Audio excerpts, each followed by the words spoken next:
La ville de Sherbrooke veut se densifier. Mardi soir, la version préliminaire du prochain plan d'urbanisme était présentée. Parmi les secteurs qui subiraient la plus grande densification, il y a notamment la rue King-West, le centre-ville, autour du carrefour de l'Estrie, autour de la 12e avenue Nord et un secteur qui est situé derrière le Costco. On a choisi les endroits à densifier de façon plus intense en fonction des services. Donc, évidemment, l'aqueduc, l'égout, c'est déjà rendu, il y a de la capacité. Et le transport en commun, c'est un élément très, très important.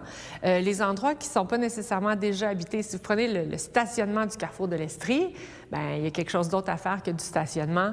On peut imaginer un quartier, un milieu de vie, donc oui, avec du commerce, mais aussi avec l'habitation. Alors, et puis c'est parce qu'il y a des promoteurs qui nous ont déjà approchés, il y a déjà des projets peut-être qui sont déjà dans les cartons. En fait, on veut densifier Sherbrooke selon 3 catégories et les citoyens peuvent les retrouver en ligne. Il y a une carte qui a été ajoutée dans la section plan d'urbanisme du site de la ville. Il y aurait donc une densité faible, entre 5 et 15 logements par hectare. C'est ce que vous voyez en jaune. Une densité moyenne, 30, 45 ou 60 logements par hectare en rouge. Et enfin, ce que vous voyez en mauve, ce sont les zones de densité élevée. On parle de 100, 140 ou encore 180 logements par hectare. Vous allez voir que la majorité de la ville est encore en blanc. Donc, les espaces, les quartiers plus résidentiels sont encore en blanc. C'est pas là que ça se passe. Là où est-ce qu'on est dans du résidentiel, multilogement, bien, vous allez voir que c'est très léger comme augmentation. Donc, du jour au lendemain, là, Sherbrooke ne deviendra pas Brossard là, au coin de l'autoroute 10 et de la 30. Là. Alors, vous allez voir que c'est très progressif. Alors, les gens peuvent aller sur le site de la ville, faire un zoom sur leur quartier et voir exactement ce qu'on propose. Dans certains secteurs, l'augmentation de la densité veut aussi dire des bâtiments plus hauts. Dans les secteurs en mauve, on pourrait ajouter une 12aine d'étages. 12 étages en tout. Alors, la façon dont ça fonctionne, il y a 2 dimensions. Il y a la question de la densité, donc combien de logements par hectare, et une hauteur maximale. Donc, il y a différentes... Sur 1 hectare, on peut placer 40 logements de différentes façons. Ça peut être un immeuble de 40 logements, mais ça peut être plusieurs petits immeubles du multilogement aussi. La Ville veut maintenant sonder la population via son site Web lors d'une journée porte ouverte au marché de la gare le 6 juin et par des rendez-vous avec l'équipe du plan d'urbanisme. À Sherbrooke, Fanny Lachance-Paquette pour Nouveau Info. La décision de conserver la ministre Chantal Rouleau à la solidarité sociale est considérée comme un affront par le communautaire à bout. Le mouvement a lancé plusieurs signaux d'alarme dans les derniers mois. Ils sont allés jusqu'à réclamer sa démission en évoquant une rupture de confiance. Le milieu demande maintenant des actions concrètes, comme une table de négociation, des investissements immédiats et même un plan de rattrapage financier. C'est des milliers de travailleuses et travailleurs qui revendiquent actuellement un meilleur financement, des meilleures conditions de travail. Ça aurait été quoi de changer le narratif, de changer la personne à la tête de ce ministère-là? Puis, en fait, là, la seule chose qu'on demande actuellement, OK, vous l'avez nommée, maintenant, peut-elle demander à Mme Rouleau de changer de ton? Tu sais, tu vas aider des gens, mais les autres aussi nous aident d'un côté, là, tu sais. La 52e semaine de l'Action bénévole bat son plein au Québec jusqu'à samedi. C'est une belle occasion pour mettre en lumière la plus grosse popote roulante de la province, Cercovie, qui a été fondée en 1973. Aujourd'hui, on vous présente 3 visages qui se cachent derrière les 300 bénévoles de l'organisme Sherbrookeois. Ça fait combien de temps là, qu'on peut vous compter parmi les bénévoles? On me dit que c'est 41 ans, mais sans que ça passe vite. Donc, j'ai débuté au mois d'octobre avec une route de livraison. Puis là, depuis le mois de décembre, c'est 2 routes de livraison, donc 2 matins par semaine. Qu'est-ce qui vous a donné l'élan de devenir bénévole? Bien, je m'impliquais déjà dans certains autres organismes au moment où je travaillais. Mais depuis la retraite, évidemment, j'ai un peu plus de temps. À quel point ils sont précieux, les bénévoles ici? Cercovie, ça ne peut pas fonctionner sans ces bénévoles. Le tiers du travail qui est fait ici, ce sont des bénévoles qui le font. Donc, c'est tous les jours, c'est minimum 60 bénévoles à Cercovie, et puis des fois, c'est encore plus. J'avais 21 ans quand j'ai commencé à Cercovie. C'est l'esprit d'équipe, l'esprit de famille, puis les gens qu'on côtoie, parce qu'on brise la solitude des gens. C'est peut-être la seule personne qui va être dans la journée. Moi, j'ai fait le tour de la ville les premiers temps.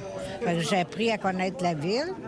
Et puis, on avait l'ouest qu'on appelait le Far West, entre nous autres. Manessène, l'est et puis le centre. Les gens qui étaient là étaient dans le besoin. En cuisine, on a une équipe d'une dizaine d'employés de Sarkovie, donc des cuisiniers, pour la plupart aussi diplômés. Tout est standardisé. Puis tout le reste, ce sont au moins l'équivalent en bénévoles qui viennent tous les jours. Là, il est un petit peu tôt, mais quand tout le monde va être ici, là, c'est un petit peu même chaotique, là, dans le sens que une gang de jeunes à l'école qui s'amusent ensemble, là, ça a l'air de ça. Là. Fait que c'est vraiment festif, c'est le fun. Qu'est-ce qui a changé? Mon doute. Qu'est-ce qui a changé, c'est que le Sarkovie continue. Et puis, on a encore des gens qui en ont vraiment besoin. Si quelqu'un voit le reportage, hésite à s'impliquer, qu'est-ce que vous avez à lui dire? Venez participer, venez voir l'esprit de famille qu'on a. C'est très cool. Vous en avez rencontré, on en a que ça fait aussi longtemps que 41 ans, mais on en a plusieurs aussi que ça fait 20 ans, 15 ans, 10 ans. C'est pas rare du tout qu'on le voit. Puis quand les gens arrivent à Sarkovie, souvent, bien, ils restent longtemps. Là. C'est ça. Ils sont payés en sourire et en plaisir. Donc, on s'arrange pour que ça fonctionne comme ça. Puis nous autres aussi, on en bénéficie, même les équipes de travail ici. Là, c'est notre quotidien. Beaucoup de plaisir. Au total, les bénévoles cumulent plus de 40 000 heures de bénévolat chaque année. À Sherbrooke, Alexandra Paré pour Nouveau Info. 22 avril, jour de la Terre, et pour l'occasion, la STS offre le transport gratuit et le Cégep de Jonquière organise une activité pour nettoyer son campus.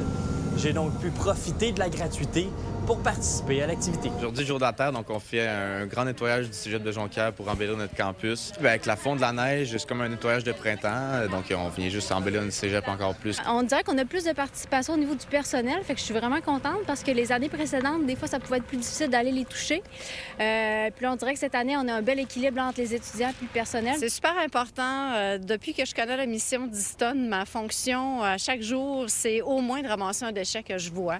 J'essaie de garder ce principe-là, d'éduquer les enfants en ce sens, puis garder notre environnement propre. Avec la fonte des neiges, on voit que notre terrain du cégep, il y a différents déchets, différents débris, donc on veut s'assurer que ça soit ramassé là, avant l'arrivée du printemps, avant l'arrivée de l'été. À l'occasion de la Journée de la Terre, la STTR a offert le transport gratuit à tous ses usagers mercredi. Bienvenue dans notre autobus électrique. La Société de transport de Trois-Rivières a aussi profité de la journée pour annoncer l'ajout de 6 autobus électriques à sa flotte.